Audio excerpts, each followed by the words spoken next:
Bismillahirrahmanirrahim. Dear students of class 12th, today we are discussing database management system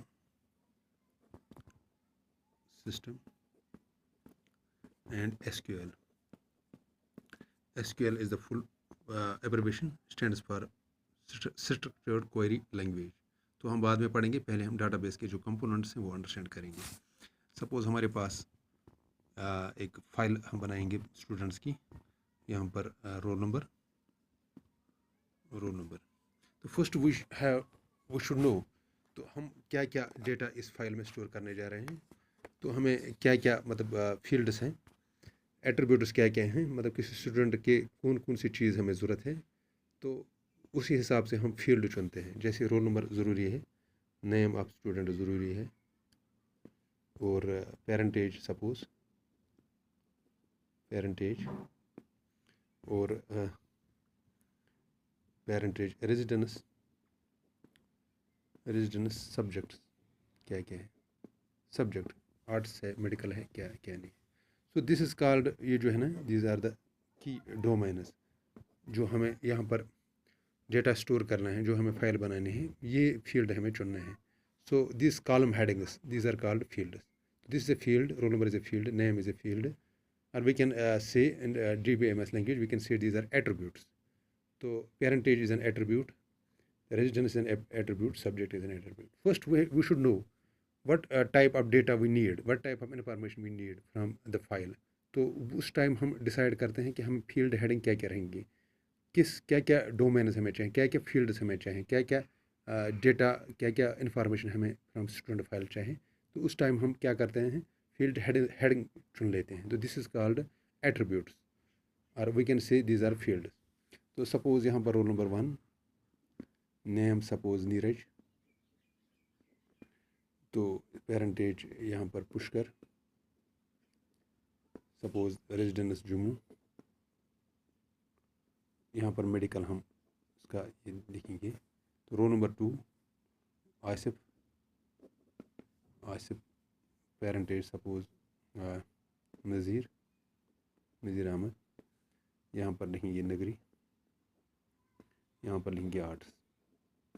तो यहाँ student की database हम बना रहे हैं. These are called field headings और एट्रीब्यूट्स. तो दिस जो है, जो रो बन गया एक फील्ड हेडिंग्स के अंडर, यानी हर एक फील्ड में हम वही डेटा डालेंगे. We are bound. देखो, रोल नंबर में हम नाम नहीं डाल सकते हैं, रोल नंबर ही डालना है. तो नेम में हम रोल नंबर नहीं डाल सकते, नेम के नीचे नेम ही डालना है. पेरेंटेज के नीचे सब्जेक्ट्स नहीं डाल सकते हैं, पेरेंटेज ही डालना है. रेजिडेंस के नीचे हम नेम नहीं डाल सकते हैं, बट द रेजिडेंस, उसकी रेजिडेंस कहाँ है बच्चे की, वो डालने हैं. मेडिकल सब्जेक्ट जो है ना, medical arts.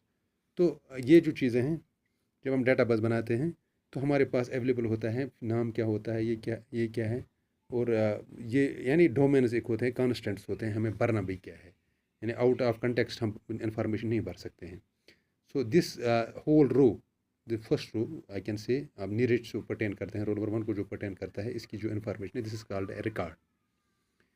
So this horizontal line is called a record, this vertical line is called field, or these the field headings, these are called attributes.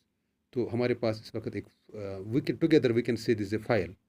इसमें क्या होता है, एक फील्ड्स होते हैं और रिकॉर्ड्स होते हैं. तो दिस इज़ रिकॉर्ड फर्स्ट. इस फाइल में हमारे पास अभी 2 रिकॉर्ड हैं, 2 बच्चों के रिकॉर्ड हैं. तो फील्ड्स कितने हैं, 1 2 3 4 5. तो फील्ड्स 5 हैं. तो इस तरह से हम ये फाइल बन गई. यानी आपको अब समझ आ गया what is the field, what is the record और what is a file. Together this information is called file. तो डेटाबेस मैनेजमेंट सिस्टम जब हम पढ़ते हैं तो first we should know, file से हम शुरू करते हैं. एक्चुअली हम फील्ड से शुरू करते हैं, फिर रिकॉर्ड, फिर फाइल, उसके बाद डेटाबेस मैनेजमेंट सिस्टम की तरफ हम जाएंगे. तो क्या है, जब हम कोई डेटाबेस बनाते हैं तो फील्ड, रिकॉर्ड, फाइल और डेटाबेस में यही एक फ़ाइल नहीं है, बहुत सारे फाइल्स होंगे. These files are should be linked to each other. Suppose हमें एक बच्चे का पूरा ये ढूंढना है कि इसका नाम वगैरह क्या है और उसके साथ इसने मार्क्स कितने लाए हैं टेस्ट्स में. सपोज़ उस मार्क्स जो हम टेस्ट्स के जो रिकॉर्ड रखते हैं, मंथली टेस्ट के रिकॉर्ड, उस फाइल में हम सिर्फ रोल नंबर ही डालते हैं, एक फील्ड, और टेस्ट 1, टेस्ट 2, टेस्ट 3, टेस्ट, ऐसे फील्ड्स हम बनाएंगे. तो दिस रोल नंबर एंड, तो उस फाइल में ये नेम पेरेंटेज बच्चे की रखने की कोई ज़रूरत नहीं, सिर्फ रोल नंबर और हम टेस्ट्स की डिटेल, जो मार्क्स उसने टेस्ट में लिए हैं वो डिटेल रखेंगे। तो it mean this roll number जो है ना, रोल नंबर से हमें पता चलेगा ये किस बच्चे का के मार्क्स है। तो सपोज़ अगर हमें टुगेदर कभी हमें इन्फॉर्मेशन चाहिए कि हम मुझे दे दो बच्चे की पूरी डिटेल, उसकी पेरेंटेज क्या है, उसका नाम क्या है, उसके रेजिडेंस क्या है, उसके सब्जेक्ट्स क्या है, और प्लस मुझे उसके जो उसने लाए हैं मार्क्स टेस्ट्स में वो भी दे दो। तो these are located in 2 different files, ये 2 डिफरेंट फाइल्स में हैं। तो ये 2 डिफरेंट फाइल्स हम अलग अलग तो बनाते हैं, लेकिन इनको हम लिंक भी करते हैं, एक रिलेशन बनाते हैं। तो उसके बाद हम हमारे पास एसक्यूएल लैंग्वेज होती है, through that SQL language, structure query language से हम वो डेटा लोकेट कर सकते हैं। तो these relations we can call it file also and relation also, these relation should be linked together. वो हम लिंक कैसे करते हैं वो हम बाद में सोचेंगे, कोई फील्ड ऐसा चुनेंगे जो यह हम इस फाइल में भी होगा, वह उस फाइल में भी होगा। तो ये जो फील्ड होगा तो उसको हम एक्चुअली की कहते हैं, इसकी मदद से हम सारा डेटा लिंक कर सकते हैं। तो ये डेटाबेस मैनेजमेंट सिस्टम का यही फ़ायदा है कि these files are linked with each other. If we need any type of data we can retrieve the data from different files. तो डिफरेंट फाइल्स लिंक्ड होते हैं।